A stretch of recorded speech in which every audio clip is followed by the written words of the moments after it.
The doctors said his lungs wouldn't last the winter, so Sergeant Harlan Cross retreated to the Montana mountains to die alone. His only company, a loaded rifle. But when a scratching sound at the door broke the silence of the blizzard, Harlan found something that would force him to live one more day. They say you can't run from your past, but what if your past comes looking for you, holding a map in one hand and a leash in the other? Welcome to Veteran Honor Chronicles. Before we uncover the secret behind the sergeant's final watch, please gently hit that subscribe button and turn on the notification bell. You won't want to miss how this story ends. Now, let's open the door. The wind outside the cabin screamed like a lost soul, battering the timber walls with the fury of a Montana winter. Inside, the air was still and smelled of wood smoke and old leather. Harlan Cross sat in his high-backed armchair, his large, calloused hands moving with practiced rhythm over the mechanism of his bolt-action rifle. He did not intend to fire it tonight, nor did he expect any threat from the empty forest. It was simply a habit, a tactile meditation to distract him from the burning tightness in his chest. Harlan was a man whose face told the story of a long, hard life. His gaunt features were framed by long brown hair that was turning silver at the temples, and a full, rugged beard covered his jaw. Despite the warmth of the fireplace, he was dressed as if prepared to leave at a moment's notice. He wore an old brown leather jacket that hung open and unzipped, revealing a bright red plaid shirt underneath. His legs were clad in faded blue denim jeans that had seen better decades, ending in a pair of sturdy, worn safety boots. He slid the bolt forward with a metallic click. The pain in his lungs flared again, a sharp reminder that his time was measured not in years, but in seasons. The doctors had given him a timeline, and Harlan had chosen to spend it here, far away from the pity of others. Suddenly, a sound cut through the noise of the storm. It was not the wind. It was a desperate, rhythmic scratching against the heavy oak of the front door. Harlan paused. He set the rifle down and pushed himself up, his movements stiff but steady. He crossed the room and pulled the heavy iron latch. The door swung inward, bringing with it a gust of freezing snow and bitter air. At his feet lay a heap of gray and white fur. It was a German shepherd, collapsed on the threshold. The animal was not moving, save for the shallow rise and fall of its ribs. Harlan did not hesitate. He bent down, ignoring the protest of his own aching body, and dragged the animal inside, kicking the door shut against the blizzard. Under the yellow light of the lantern, the dog looked like a ghost. It was skeletal, its coat matted with ice and mud. Harlan noticed the paws first. They were raw and bleeding, leaving wet marks on the floorboards. He knew enough about animals to recognize the signs of terror. The dog was not just wet from snow, its paws were soaked with sweat. It had been running for a long time. Harlan fetched a bowl of water and a strip of dried venison, placing them near the dog's nose. The shepherd did not even look at the food. Instead, it let out a low, trembling whine and dragged itself forward across the rug. Harlan sat back down in his armchair, exhausted by the exertion. The dog continued its slow crawl until it reached his feet. It did not beg or cower. Slowly, with the last of its strength, the animal lifted its heavy head and rested it gently against Harlan's left knee, then shifted upward to press its snout against the left side of Harlan's chest, right over the failing lungs. The heat from the animal seeped through Harlan's shirt. For the first time in months, the crushing weight in his chest felt a little lighter. He reached down, his rough hand burying itself in the dog's damp neck fur. "Broken soldier too, huh, Blitz?" Harlan whispered into the silence. The dog let out a long, heavy sigh and closed its eyes. Finally safe. Spring arrived in the Montana mountains, not with a whisper, but with the roar of melting snow rushing down the creeks. The white blanket that had entombed the cabin for months finally receded, revealing patches of wet, dark earth and resilient green shoots. Harlan Cross walked the perimeter of his property, his breathing labored, but his pace steady. He paused to rest a hand against a fence post, feeling the morning sun warm his back. He was dressed for the milder weather in a dark navy plaid shirt, left unbuttoned over a gray undershirt, paired with his usual faded denim jeans and old safety boots. Though the winter had taken a heavy toll on his lungs, leaving him thinner and more easily winded, his spirit felt lighter than it had in years. This was entirely due to the companion trotting beside him. Blitz was no longer the skeleton that had crawled out of the storm. His gray and white coat was thick and glossy, and his movement was fluid and powerful. Suddenly, Blitz stopped. His ears pricked forward, swiveling toward the distant tree line where the property bordered the old state highway.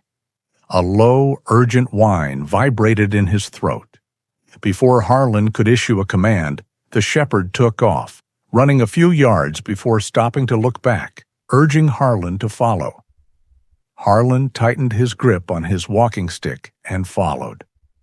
When they reached the drainage ditch near the asphalt road, Blitz stopped and lowered his head, nudging a small, motionless shape huddled in the tall grass. It was a boy.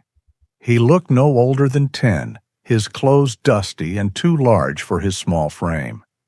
In his hand, clenched tight even in unconsciousness, was a piece of paper.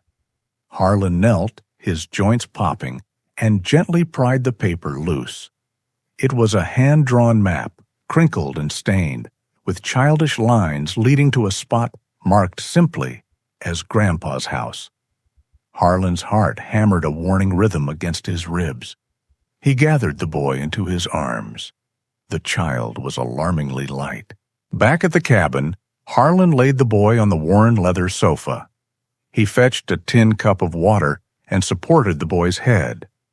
The child's eyes fluttered open, dark and disoriented. He took the cup with trembling hands, drinking greedily. But his grip was weak. The cup slipped from his fingers and struck the floorboards, water splashing across Harlan's boots. "Careful, soldier!" Harlan barked, his voice sharp and commanding, a reflex honed by decades of rigid military discipline. The boy recoiled, shrinking back into the cushions. He threw his arms up to cover his head, his eyes wide with absolute terror. Harlan froze. The room went silent. Then he felt a warm, rough tongue on his hand. Blitz had stepped between them, licking Harlan's knuckles, his amber eyes gazing up with a soft, pleading intensity. Harlan looked back at the boy, and for a second, the face on the sofa blurred. He did not see a stranger. He saw his daughter, Mara, 20 years ago, cowering in the kitchen after breaking a dinner plate, waiting for a lecture on discipline that would break her spirit. The realization hit Harlan harder than any bullet. He saw the same fear he had instilled in his own child reflected in the stranger's eyes. Harlan slowly lowered his hand. His posture slumped, the rigid soldier vanishing to reveal only a tired old man. "I am sorry," Harlan said, his voice cracking into a gentle rasp. "I am not going to hurt you. Let me get a towel. It is just water. It dries." The silence in the cabin was heavy, broken only by the crackle of the fireplace. Harlan picked up the boy's worn canvas backpack from the floor. He needed to find identification, something to tell him where this child belonged. He reached inside and his fingers brushed against a small plastic-wrapped rectangle. He pulled it out. It was a photograph, faded by time and handling. The image showed a younger Harlan standing tall in his dress uniform, his arm around a teenage girl with bright, defiant eyes.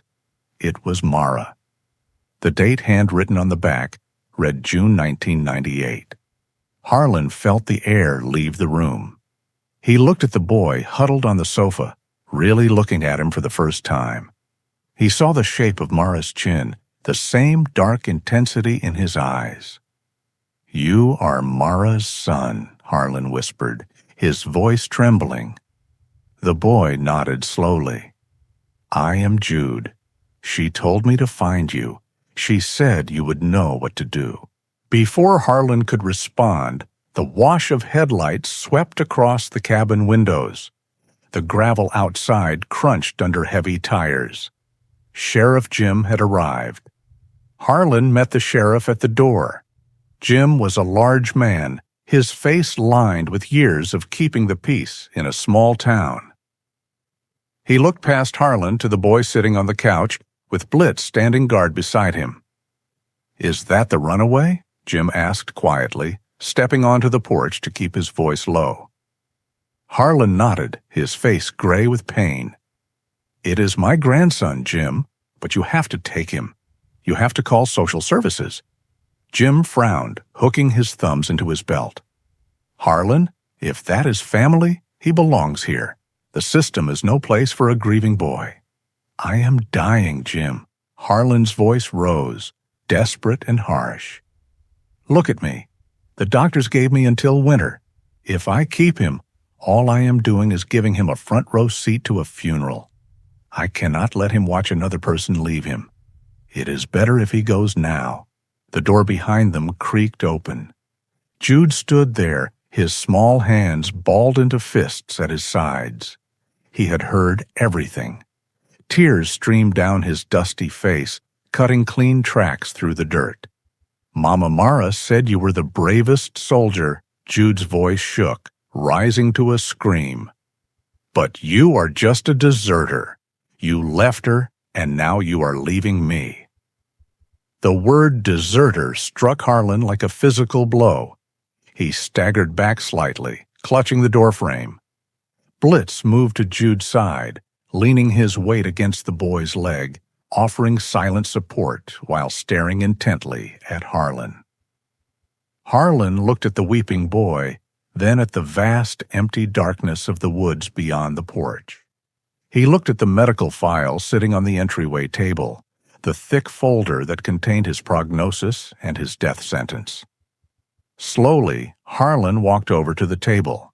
He picked up the file. His hands, usually steady with a rifle, shook as he gripped the paper. With a sudden, violent motion, he tore the folder in half. The sound of ripping paper was sharp and final in the quiet night. He threw the pieces into the roaring fireplace, watching the flames devour the timeline of his death. "I am not dying," Harlan said, his voice low but filled with a new iron resolve. "I am not dying until the boy is safe." He turned to Jim. "Leave the car, Jim. We have work to do." The paperwork for legal guardianship was clear, but the state of the cabin was not. To keep Jude, the home needed to meet safety standards that Harlan had ignored for a decade. The roof leaked, the heating was primitive, and the floorboards were rotting. Repairs cost money, a resource Harlan did not have in abundance. Harlan stood in the barn, staring at the one thing of value he possessed. It was a 1970 Ford pickup truck, restored to a pristine candy apple red. He had bought it 20 years ago, intending to take Mara camping, a promise of reconciliation that he had delayed until she was gone. A long black sedan crunched up the driveway. Mr. Calloway, a collector known for his cold efficiency, stepped out. He walked around the truck, his eyes scanning for flaws, but finding none. He named a price. It was fair, perhaps even generous, but to Harlan, it felt like selling a memory. Harlan accepted the offer with a stiff nod. As Calloway reached for the keys, Harlan held them back for a moment. He opened the driver's side door and ran his rough palm over the steering wheel one last time. The leather was cool under his touch. He closed his eyes, imagining his daughter in the passenger seat, the wind in her hair. "I am sorry, Mara," Harlan whispered to the empty air, "but I have to take care of your son now." He handed the keys over. As the truck roared to life and faded down the driveway, Harlan did not look back. He turned to the pile of lumber and shingles that the money had just purchased. He did not have to work alone. The next morning, the silence of the woods was broken, not by birdsong, but by the rhythmic pounding of hammers and the roar of saws. Pete Sledgehammer, a giant of a man who had served in the combat engineers, arrived with a crew of graying veterans.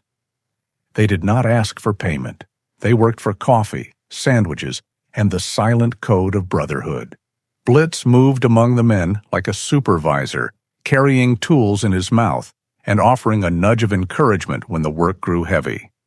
Jude worked alongside them, his small hands learning to hold a hammer under Pete's patient instruction. In the midst of the chaos, Doc Weaver arrived. The old military medic set up a makeshift clinic on the porch. He listened to Harlan's chest with a stethoscope, his expression grim but silent. Then he checked Blitz, running his hands over the dog's hips and looking into his eyes. "You two are both running on fumes," Doc Weaver murmured, packing his bag. "But stubbornness is a powerful fuel.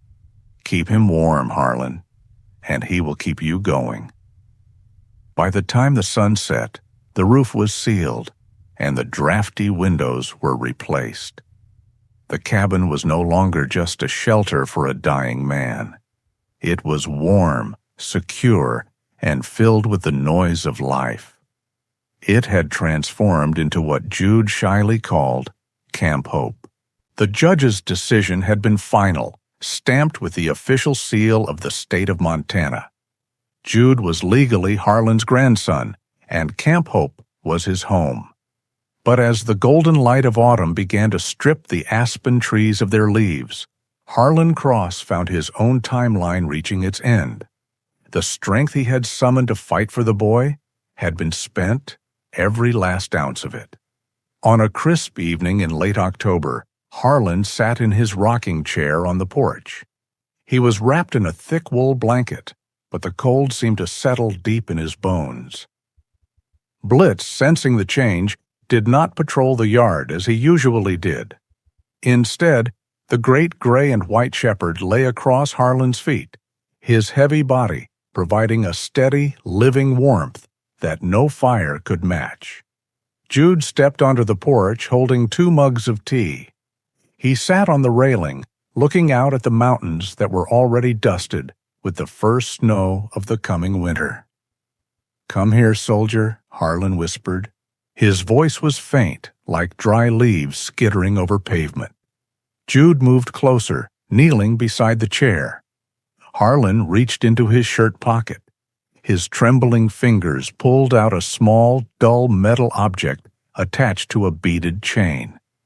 It was his military dog tag, worn smooth by decades of worry and prayer.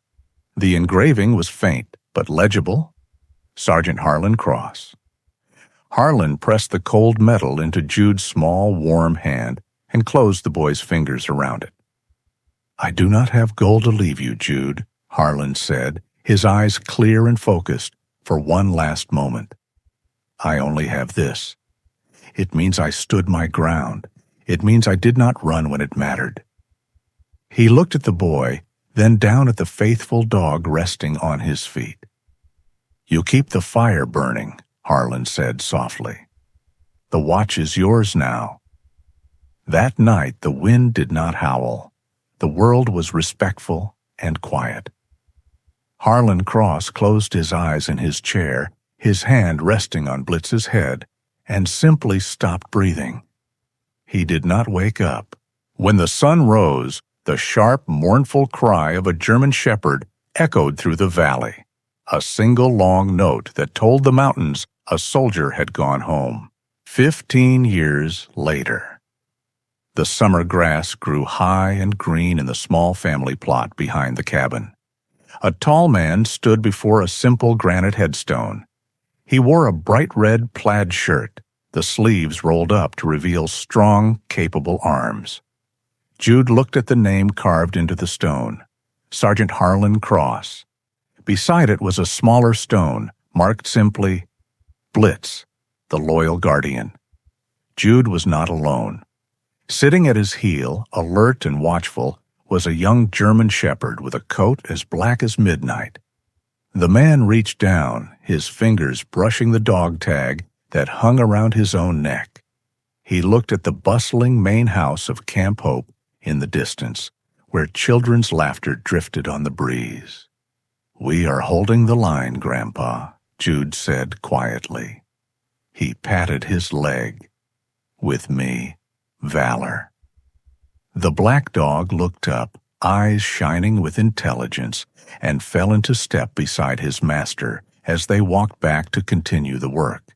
Sometimes the most important battles are not fought with weapons, but with the courage to open a closed heart. Harlan Cross proved that even in the final season of life, it is never too late to build something that lasts forever. If his legacy touched you today, please honor his memory by sharing this story and gently pressing the subscribe button to join our community.